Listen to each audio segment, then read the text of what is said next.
بسم اللہ الرحمن الرحیم۔ السلام علیکم ورحمۃ اللہ وبرکاتہ۔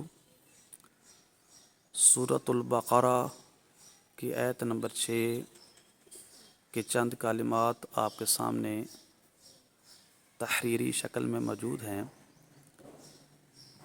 ان کو کس طرح پڑھنا ہے اور ان کلمات پر جو تجویدی قوانین جاری ہوتے ہیں ان کا اجرا کس طرح کرنا ہے، یہی آج اس ویڈیو میں سکھایا جائے گا۔ تو سب سے پہلا جو لفظ اس کو ہم نے پڑھنا ہے ام، اس کو پڑھنا ہے لم، ام لم۔ یہاں پر غنہ نہیں کریں گے کیونکہ اظہار شفوی والا یہاں قاعدہ جاری ہوتا ہے، اس جگہ بھی اور اس جگہ بھی، لہذا غنہ نہیں کریں گے، غنہ زمانی نہیں کریں گے، ٹھیک ہے۔ آگے جو لفظ ہے وہ ہے تنذیر، تنذیر۔ یہاں پر تین چیزوں کا آپ خیال رکھیں گے۔ ایک تو یہ را ہے ساکنہ، اس سے پہلے زیر ہے تو را کو باریک پڑھیں گے۔ دوسرا یہ ذال ہے، اس کو نرمی سے پڑھتے ہیں اور اس پر سیٹی جو ہے وہ پیدا نہیں کرتے۔ اگر سیٹی کی آواز پیدا ہو گئی تو وہ زا بن جائے گی، سختی کر دی زا بن جائے گی، تو ایک حرف کی جگہ پر دوسرا حرف آ جائے گا، ذال کی جگہ زا آ جائے گا، اور یہ لحن جلی ہے۔ جب ایک حرف کی جگہ دوسرا حرف پیدا ہو جائے تو اس کو لحن جلی یعنی واضح غلطی کہتے ہیں، اور ایسا کرنا حرام ہے، ممنوع ہے۔ معنی بدل جائے تو نماز ٹوٹ جاتی ہے۔ اگر امام ایسی غلطی کرے تو اس کی نماز بھی ٹوٹ جائے گی اور جتنے بھی پیچھے نمازی ہوں گے سب کی نماز فاسد ہو جائے گی، اور معنی بدل جاتا ہے۔ اگر اس معنی کا کوئی جو ہے نا اعتقاد رکھے، عقیدہ رکھے، تو اس صورت میں وہ ویسے ہی کافر ہو جائے گا، معنی بدلنے کی صورت میں، اور اس کا اعتقاد بھی رکھنے کی وجہ سے کہ وہ سمجھے کہ یہی معنی ہی بنتے ہیں اور یہی میرا عقیدہ ہے، تو اس صورت میں وہ کفر تک پہنچ جائے گا۔ تو اس کو ذال ہی پڑھنا ہے، زا نہیں پڑھنا، ٹھیک ہے۔ اور تیسری بات کہ یہاں پر اخفا کرنا ہے، اور اخفا سے مراد ہے غنہ زمانی مخففہ۔ غنہ جو ہے نا، اس کی غنہ کا لغوی معنی ہے ناک کے بانسی میں آواز لے جانا، ٹھیک ہے۔ غنہ کی دو اقسام ہیں، غنہ آنی اور غنہ زمانی۔ غنہ آنی تو وہ ہوتا ہے نا جو جلدی سے ادا ہو جاتا ہے، آنے واحد میں ادا ہو جاتا ہے، آنن فن ادا ہو جاتا ہے، اس میں دیر نہیں لگتی، اس میں وقت نہیں پایا جاتا۔ لیکن جو زمانی ہوتا ہے اس میں وقت پایا جاتا ہے، ایک الف کی مقدار جتنا۔ آگے جو ہے غنہ زمانی کی دو اقسام ہے، غنہ زمانی مظہرہ اور مخففہ۔ یہاں پر مخففہ ہوگا، بعض لوگ یہاں پر غنہ زمانی مظہرہ کرتے ہیں، وہ غلطی پر ہیں۔ مطلب یہ ہے کہ یہ نون کو ناک کے بانسے میں چھپا کر پڑھیں گے، اور اخفاء کا یہی مطلب ہوتا ہے، اخفاء کا مطلب ہوتا ہے چھپانا۔ تو ناک کو اپنے نون کو اپنے مخرج سے ظاہر کرنے کی بجائے ناک کے بانسے میں چھپا کر پڑھنے کی کوشش کریں اور وہاں سے آواز نکالیں، تو تو تو اس طرح آواز آئے۔ نون کو اگر اس کے مخرج سے ادا کرتے ہوئے پڑھیں گے تو اس صورت میں غنہ زمانی مظہرہ ہوگا، اور وہ غلط ہے۔ غنہ زمانی مظہرہ اور مخففہ میں فرق کیا کریں، ٹھیک ہے۔ اگر نون کو اس کے مخرج سے ادا کریں گے، یعنی زبان کے کنارے اگر آپ لگائیں گے تالو کے ساتھ، تالو کا آگے والا حصہ جو منہ کی طرف ہے اس کے ساتھ لگا کر اس کو لگائے رکھیں زبان کے کناروں کو، اور اس صورت میں اگر ادا کریں گے اور غنہ بھی ساتھ کرنے کی کوشش کریں گے تو وہ غنہ زمانی مظہرہ ہوگا۔ تن تن، یہ زبان کے کنارے ساتھ لگے رہے تو یہ مظہرہ بنے گا۔ ہم نے مخففہ بنانا ہے، تو ناک کے بانسے میں نون کو ادا کرنے کی کوشش کریں، وہاں چھپائیں، زبان کے کنارے تالو کے ساتھ جو ہے لگائے نہ رکھیں، تو دیر ہم اس طرح پڑھیں گے۔ تو آگے لا، الف سے پہلے زبر ہے، الف مدہ بنا، اس کو ایک الف مدہ دراز کریں گے، لا۔ اور آگے یؤمنون، یؤمنون، ٹھیک ہے۔ الف مدہ ہے، مد اصلی پائی گئی، الف مدہ کو ایک الف مدہ دراز کرتے ہیں، یعنی بند انگلی کو جب درمیانی حلق میں کھولیں گے جتنی دیر لگے اتنی دیر آواز جاری رکھیں، لا۔ یہ انگلی کو درمیانی حلق میں کھولنا ہے، نہ زیادہ تیز اور نہ زیادہ آہستہ، ٹھیک ہے، درمیانی حالت میں جتنی دیر لگے اتنی دیر آواز جاری رکھیں، یہ ایک الف کی مقدار بنے گی۔ اور آگے یؤمنون، یہ حمزہ ساکنہ آپ کو نظر آ رہا ہے، تو تجوید میں حمزہ ساکنہ پر جھٹکا ہوتا ہے، حمزہ ساکنہ پر جھٹکا دے کر پڑھتے ہیں، تو جھٹکا دیں گے یؤمنون، یو اس طرح جھٹکا دیں گے یو، لیکن یو ہا کی آواز نہ آئے، حمزہ کی آواز آئے۔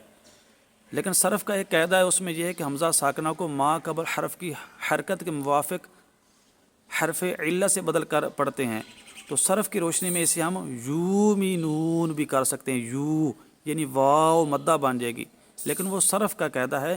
تجوید کی روشنی میں ہم اسے پڑھیں گے یؤمنون، یؤمنون، حمزہ ہی پڑھا جائے گا اور جھٹکا بھی آئے گا۔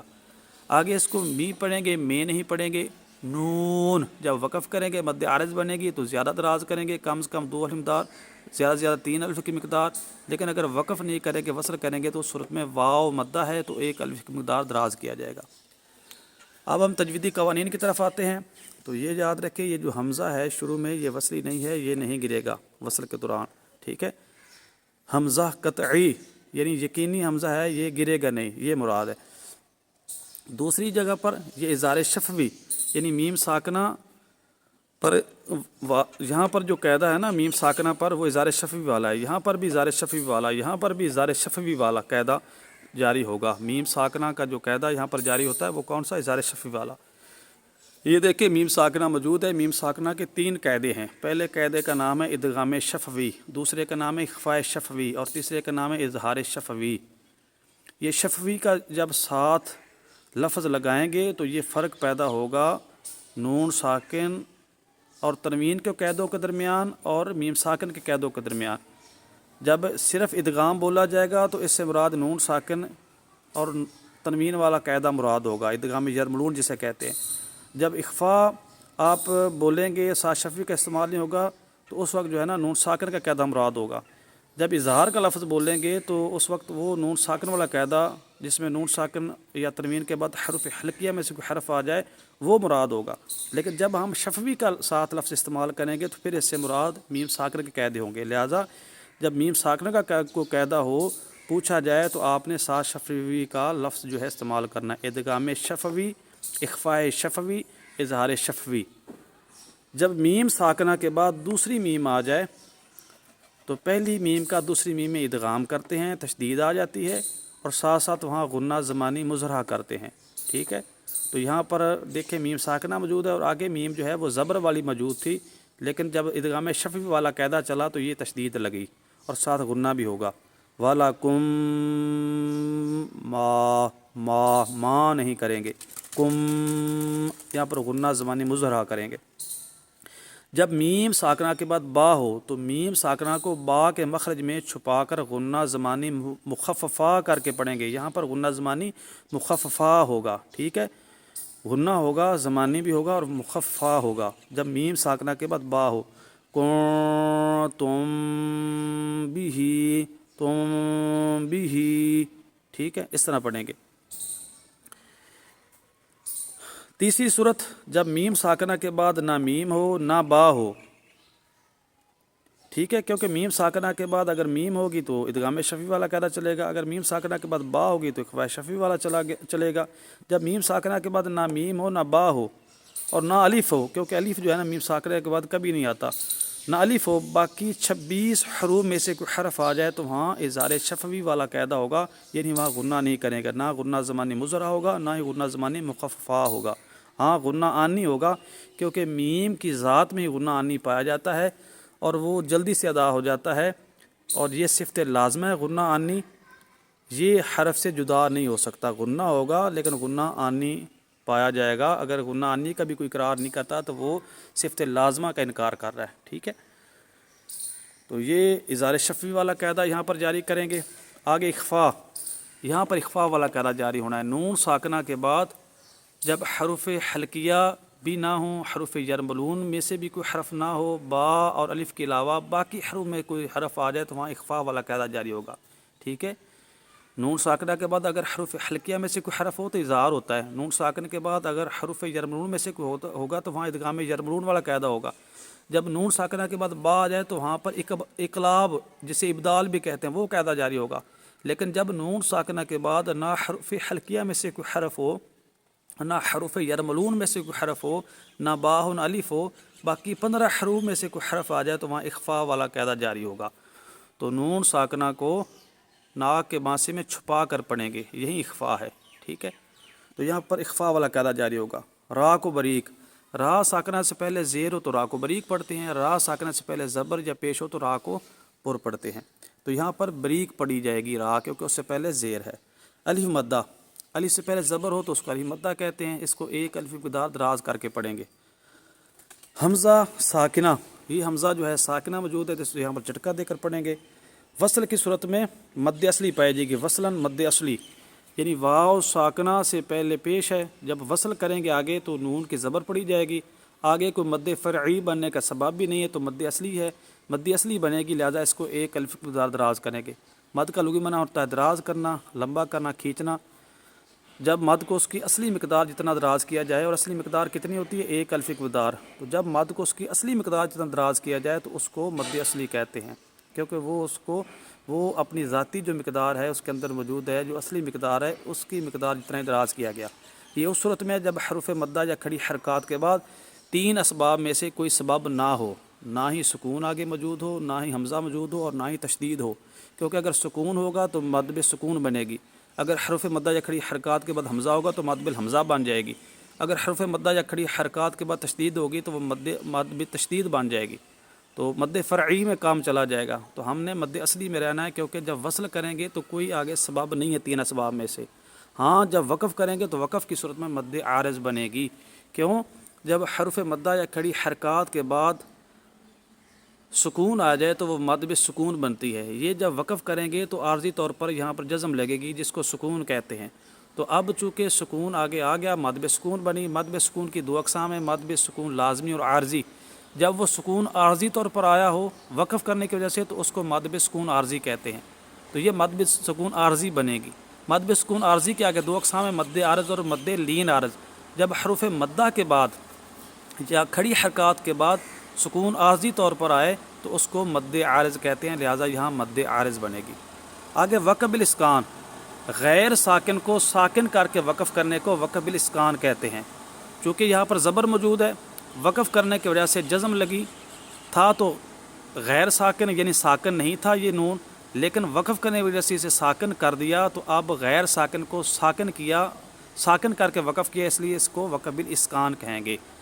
گول دائرہ اور اس میں جو ہندسہ موجود ہے، یاد رکھیں یہ گول دائرہ یہ وقف تام اور عید کے مکمل ہونے کی علامت ہے، ٹھیک ہے۔ یہ اصل میں آیت ان کی آخری جو گول تا ہے وہ تھی، وقف کرنے کی وجہ سے گول ہا بن گئی، کیونکہ گول تا پر جب وقف کیا جاتا ہے تو وہ گول ہا جو ہے نا ساکنہ بن جاتی ہے، تو کثرت استعمال کی وجہ سے لوگ اسے گول دائرہ سمجھنے لگے۔ اصل میں آیت ان کی آخری گول تا ہے جو وقف کی وجہ سے گول ہا بنی۔ سلمہ رضی اللہ عنہ ارشاد فرماتی ہیں کہ پیارے آقا صلی اللہ علیہ وسلم ہر آیت پر وقف فرمایا کرتے تھے، تو لہٰذا ہر آیت پر وقف فرمانا جو ہے نا کر لینا یہ سنت رسول ہے۔ ہاں اگر کوئی وصل کی علامت ساتھ ہو تو پھر وصل کرنا بھی جائز ہے۔ آغاز اسلام میں جب قرآن پاک نازل ہو رہا تھا تو ہر آیت پر وقف کیا جاتا تھا، کیونکہ اگر وقف نہ کیا جاتا تو خدشہ تھا کہ لوگ بہت سی آیات کو ایک آیت سمجھنے لگیں گے، تو لہٰذا ضروری تھا کہ ہر آیت پر وقف کیا جاتا تاکہ لوگوں کو پتہ چل جائے کہ یہ آیت یہاں سے شروع ہوتی ہے اور یہاں پر ختم ہوتی ہے، اور یہاں سے آگے والی آیت جو ہے شروع ہو جائے گی۔ لیکن جب مسلمانوں کو پتہ چل گیا کہ فلاں صورت اس میں اتنی آیات ہیں، یہاں سے شروع ہوتی ہیں یہاں پر ختم ہوتی ہیں، تو خدشہ نہ رہا، پھر بیان جواز کے لیے بہت سی آیات کو بھی ایک سانس میں پڑھا گیا، ٹھیک ہے۔ آگے اس میں جو 6 موجود ہے اس سے مراد ہے کہ 6 نمبر آیت ختم ہوگی، آگے 7 نمبر آیت شروع ہو گئے۔ آگے اجتماع ساکنن علی حد ہی، تو جب یہاں پر وقف کریں گے تو سکون آ جائے گا، جزم یہ لگی ہوئی ہے تو یہ بھی جزم ہے، یہ بھی جزم ہے، 2 سکون جمع ہو گئے، 2 ساکن حروف جمع ہو گئے، لہٰذا اسے کہیں گے اجتماع ساکنین۔ چونکہ ایک کلمے میں اس لیے لوگ کہیں گے اجتماع ساکنین علی حد ہی، اور اجتماع ساکنین علی حد ہی کی 5 صورتیں بنتی ہیں، ان میں سے ایک صورت یہ ہے کہ جب حروف مدہ یا کھڑی حرکات کے بعد عارضی طور پر سکون آ جائے اور ہو بھی اسی کلمے میں تو وہاں مد عارض بنے گی، دونوں سکونوں کو برقرار رکھیں گے اور وہاں مد عارض بنے گی، لہذا یہاں مد عارض بنے گی اجتماع ساکنن علی حدہ کے قانون کے مطابق۔ آگے یہ مخارج کا آپ کو پتہ ہے، پہلے بیان ہو چکا، جزم کا بھی پتہ ہے، حرکات کا بھی پتہ ہے۔ اللہ تعالیٰ عمل کرنے کی توفیق عطا فرمائے۔